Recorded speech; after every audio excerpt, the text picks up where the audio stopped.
দেখুন ঢাকা জুরাইন, তো এখানে কিন্তু বৃষ্টি পড়তেছে। তো ওয়েদারটা দেখুন আজকে, বৃষ্টির মধ্যে কত গাড়ি। আর এখানে রয়েছে মায়ের দোয়া অ্যাকোরিয়াম, এখানে কবুতর পশু পাখি আর কি বিক্রি করা হয়। মায়ের দোয়া অ্যাকোরিয়াম, তো কারো লাগলে জুরাইনে আশেপাশে থাকলে এখানে কিনতে আসতে পারেন।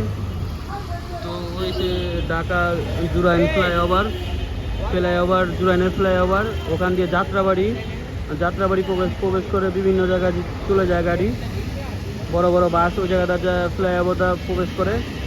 আর দেখুন আজকে বৃষ্টির মধ্যে, এখন কিন্তু বৃষ্টি পড়তে আছে। এটা ঢাকা জুরাইন, সামনে রয়েছে পোস্তগোলা। তো আবহাওয়াটা খুবই সুন্দর আজকে। দেখুন বৃষ্টির মধ্যে অনেকে এনজয় করে সেটা ভ্রমণ, বাসে ভ্রমণ অথবা গাড়ি বা হেঁটে ভ্রমণ পছন্দ করেন অনেকে। তো ভিডিওটি ভালো লাগলে অবশ্যই লাইক কমেন্ট করে পাশে থাকবেন, আর আমার চ্যানেলটাই সাবস্ক্রাইব করে দিবেন। ধন্যবাদ সবাইকে।